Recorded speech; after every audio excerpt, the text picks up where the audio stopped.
E mais um vídeo sobre física, mais especificamente hoje sobre principais forças, quais são as aplicações dela, seja força magnética, força elétrica, força na tensão entre os fios, força elástica e dentre outras como a gravitacional. Esse vai ser o foco desse vídeo em que falaremos sobre essas aplicações, como elas estão presentes nas múltiplas maneiras no nosso dia a dia. Mas e aí? Nosso vídeo hoje vai ser só sobre questões, realizando essas resoluções, seja de diversos concursos, como esse aqui, EEA, que é da aeronáutica, mas vamos ter de outros. E falaremos também sobre temas como conservação do movimento. Mas, então, antes de tudo, vamos nessa fazer essas questões aqui, que tem muito a nos ensinar. Vamos lá. Começando, principais forças, aí questão da EEA, ou seja, questão da aeronáutica. Então vamos nessa, bebês. Aqui, ó, abaixo. Bem, ela fala sobre assim. Em Júpiter, a aceleração gravitacional, tá? Que esse G é a aceleração gravitacional, vale 25 metros por segundo ao quadrado, ou seja, bem maior do que a da Terra. Isso vai fazer com que você se sinta em Júpiter bem mais pesado, uma sensação de mais peso, né? Bom, se uma pessoa possui na Terra um peso de 800 newtons, quantos newtons ela pesaria em Júpiter? Bom, aqui está a pergunta, quantos pesos ela pesaria em Júpiter? Mas antes de tudo, eu gostaria de explicar o que é força gravitacional. Bem, força gravitacional ela é um tipo de força que acontece entre os corpos, ou seja, daquela teoria clássica, que massa atrai massa. E isso na teoria clássica, viu? Na teoria moderna vai modificar um pouco.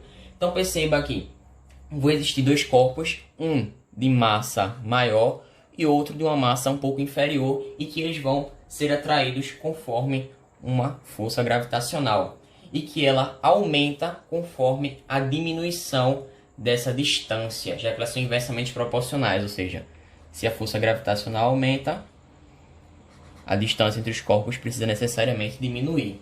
Então beleza, entendeu isso? E que tudo está relacionado a essa distância, e também ó, existe uma constante de Newton aqui presente, né? E que essa constante a questão te dá em diversas ocasiões e que não é necessário muitas vezes você saber dela decoradamente.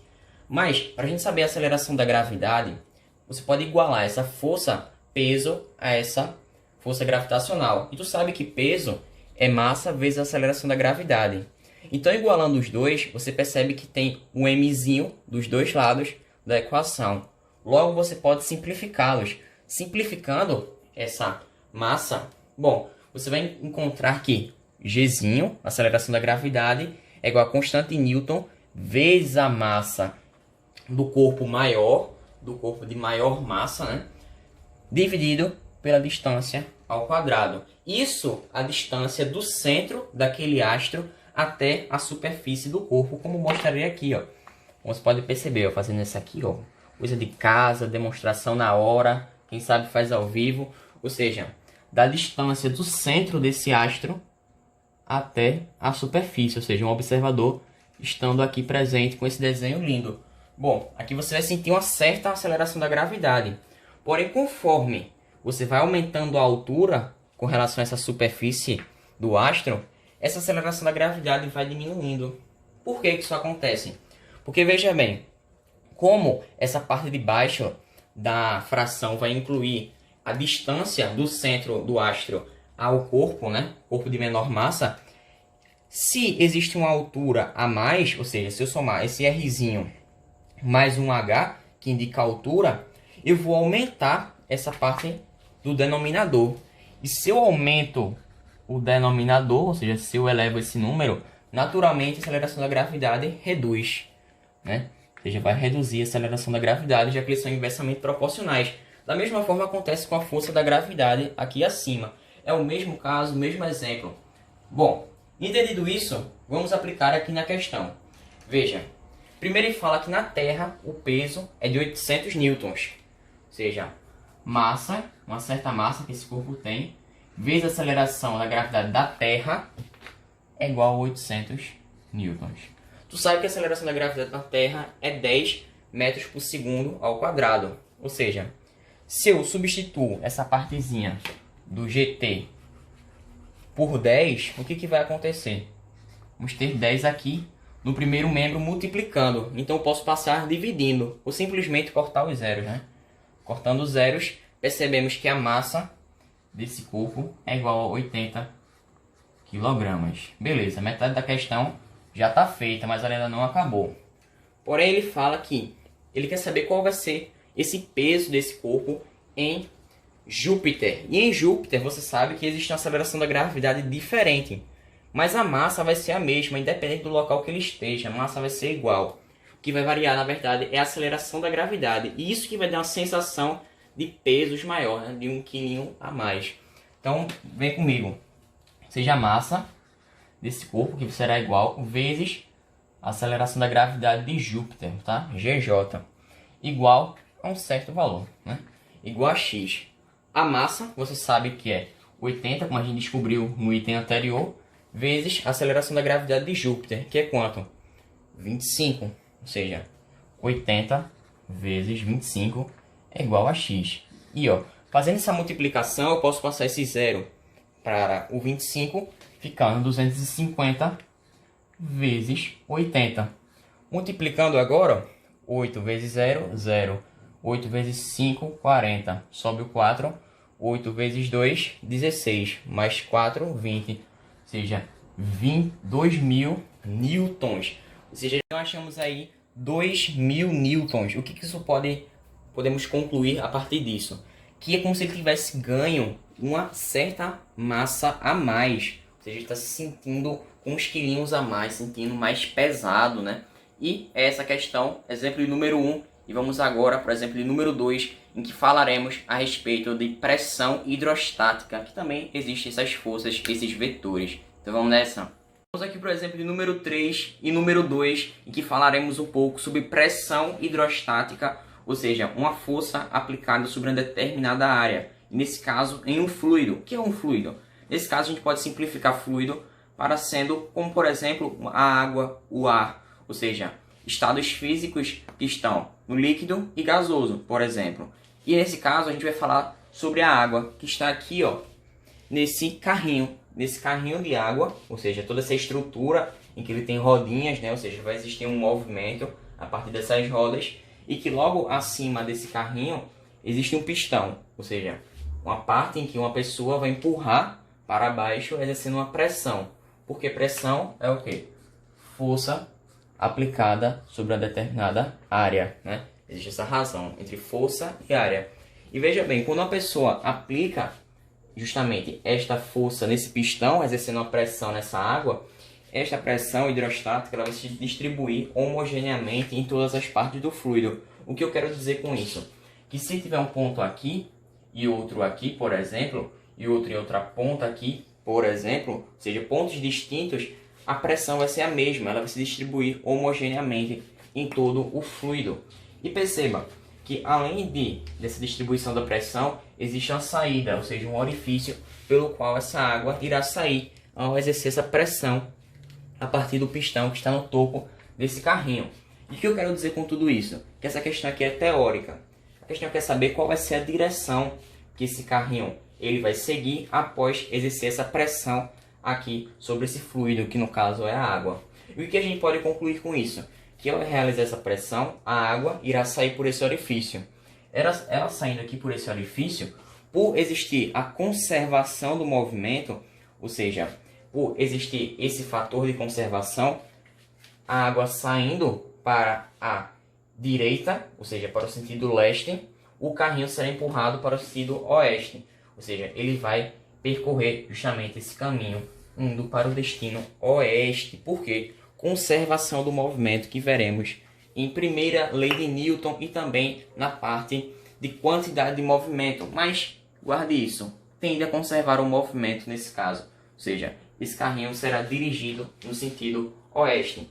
E bem, essa é uma questão teórica que vale você pensar sobre pressão hidrostática. Você sabendo de pressão hidrostática, ou seja, que essa pressão se distribui homogeneamente em todos os pontos do fluido, será sua chave para fazer essa questão.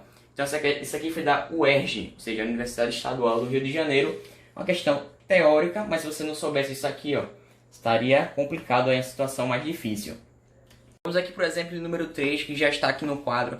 Falaremos de um conjunto de forças que estão interagindo nesse sistema e que vai ter a presença de uma balança. A gente vai perceber o que a balança mede. quais são as forças que estão interligadas a essa medição. E é com isso que a gente pode fazer esse exercício aqui, que ele é teórico, não tem cálculo também. Veja como essas questões também estão sempre presentes, mas que se você não souber da teoria, fica um pouco complicado de realizar essa questão. Então, perceba aqui esse sistema, em que nesse arranjo existe o quê?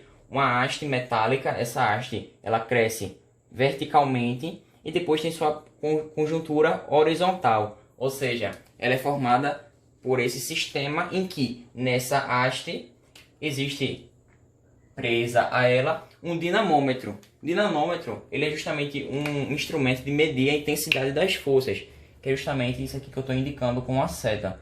Ele vai medir a intensidade das forças que estão atuantes sobre algum bloco, sobre algum corpo que está ali presente. E logo abaixo desse dinamômetro existe uma placa de ferro. E essa placa de ferro está sendo atraída por esse ímã que está aqui abaixo, porque ele tem uma interação magnética. Tanto ele atrai a placa de ferro, como a placa de ferro atrai o ímã. Beleza? E logo abaixo desse ímã existe uma balança. E essa balança, como a gente sabe, ela vai medir a reação normal. Ou seja, a reação que essa superfície vai fazer com relação ao contato desse ímã sobre essa superfície aqui logo abaixo dele, que é justamente a balança. Ou seja, vai ser a reação dessa superfície que vai relacionar-se com a força normal. E bem, a questão quer saber o quê? O que vai acontecer nesse sistema quando fizermos toda essa análise? Ou seja, como vai ficar a reação normal se estiver a barra de ferro e se ela não existir? E como vai ficar as medições no dinamômetro? Primeiro caso, a gente tem que separar por situações. Se não tiver a placa de ferro, bem, se não existir essa placa de ferro, não vai existir uma interação magnética entre o ímã e essa placa de ferro. Beleza. Ou seja, essa reação normal vai ser vai ser X, né? Vou chamar de X aqui, ó. X1 como sendo a reação normal no primeiro caso. Mas, se a gente adicionar essa placa de ferro associada ao dinamômetro, perceberemos que essa reação normal irá diminuir. Por quê? Como eu falei, existe uma ação-reação entre essa força magnética. Por quê? Assim como o ímã atrai essa superfície metálica, a superfície metálica atrai o ímã. Superfície metálica, eu estou me referindo a essa placa de ferro. E bem, se existe uma atração do ímã pela placa de ferro e vice-versa, vai existir o quê? Vetores em sentidos opostos. Ou seja, eu vou consequentemente com isso reduzir essa reação normal. É como se esse ímã estivesse sendo puxado, sendo elevado um pouco mais para cima. E isso diminui a reação normal, porque reduz o contato com aquela superfície. Logo, X1, ou seja, quando não existe essa placa de ferro, ele vai ser justamente maior, a reação normal nesse caso, do que quando essa placa de fato existir. Beleza, vai haver essa desigualdade entre forças, mas a gente analisou o primeiro caso, que é justamente com relação à balança, a balança que está abaixo desse ímã. Mas vejamos agora como vai reagir esse dinamômetro, que como eu falei é um instrumento que mede forças. Bem, no dinamômetro ele estará medindo o peso dessa barra, que o peso, como a gente sabe, é vertical e para baixo, o peso da barra de ferro, e também medirá a interação magnética entre o ímã e a superfície metálica. Ou seja, vai existir uma soma desses vetores, porque eles estarão, nesse caso do dinamômetro, no mesmo sentido. Então, perceberemos que esse dinamômetro ele vai medir a soma do peso e da força magnética. E bem, aqui termina essa questão, porque ela pediu justamente a análise desses vetores, saber em qual situação tal força é maior, quando tal força vai ser menor.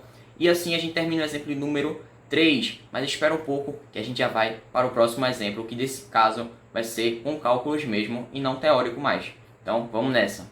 Este é o exemplo número 4, que falaremos sobre força elástica e força-peso, ou seja, outras aplicações, mas que estão presentes no concurso da aeronáutica, que é EEA. E o que a questão quer na verdade? Bem, ela mostra esse arranjo experimental em que no teto está fixo essa estrutura, em que uma mola está aderida ao teto e também, na sua outra extremidade, que está mais abaixo, está presa a uma caixa. E nessa caixa existe uma certa quantidade de bolinhas. E a questão que é, na verdade, que você diga quantas bolinhas são necessárias para que exista um equilíbrio dinâmico aqui. Mas, voltando novamente, o que é um equilíbrio dinâmico? São quando as forças que estão atuantes nesse corpo, elas se anulam. Não é que elas deixem de existir, elas se anulam e ficam em equilíbrio. Mas bem, a questão fala que essas bolinhas, elas pesam 15 gramas. 15 gramas é o peso de cada bola e a gente precisa saber quantas bolas são necessárias. Sabendo que a mola tem uma constante elástica igual a 9 newtons por metro e quantas bolinhas serão necessárias para que a mola estique 5 centímetros. Bem, para início de conversa, olhando para esse sistema, como a questão é de dinâmica, a gente precisa colocar todas as forças atuantes nesses corpos. Primeira delas, verticalmente para baixo, temos o quê? A força peso, né? Peso que está aqui atuante. A outra força, que é conservativa, e como a tendência é esse objeto descer, ela vai conservar o seu tamanho natural, ou seja, conservar o tamanho natural da mola. Então, no sentido oposto ao peso, vai estar aqui a força elástica, já que ela quer conservar esse tamanho natural, sem distensões da mola, né? Então, aqui está a força elástica. Bem, se, nesse caso, a força elástica precisa ser igual à força peso, podemos dizer que Kx, ou seja, força elástica, constante elástica vezes a deformação, é igual a massa vezes a aceleração da gravidade. E como estamos na superfície terrestre, a aceleração da gravidade precisa ser 10 metros por segundo ao quadrado. Bom, então substituindo as informações, temos a constante elástica, que equivale a 9 newtons por metro. Então aqui, constante elástica, vezes x, que x é exatamente a distensão que a questão quer. 5 centímetros, mas a gente não pode deixar nessa unidade, né? A gente precisa converter para metros. E a gente sabe que metros, na escalinha, né? Para a gente converter decímetros, centímetros. Se eu tenho 5 centímetros, coloco aqui, e o resto é só adicionar os zeros. Ou seja, 0, 0 e vírgula. Então temos aqui a conversão de 5 centímetros para metros, ou seja, 0,05 metros. Então coloquemos aqui. É igual a massa, que a gente vai já saber no caso, vezes a aceleração da gravidade. Mas bem, a questão que é justamente quantas bolas vão ser necessárias para que haja essa deformação. Então a gente só precisa fazer esse produto aqui e interpretar um pouco. Veja bem, fazendo esse produto 9 vezes 0,05, acharemos 0,45. É igual a massa vezes a aceleração da gravidade, que equivale a 10. Então se eu passar esse G dividindo, eu posso somente fazer isso aqui, ó. 0,45 dividido por 10 igual a massa. Dividir qualquer número por 10 é andar uma casa com a vírgula para a esquerda. Então, só vou passar essa vírgula para cá. Percebendo que andando com a vírgula, teremos que a massa vai ser 0,045 kg. Tudo aqui presente no Sistema Internacional de Medidas. Porém, você sabe que a massa de cada bolinha é de 15 gramas.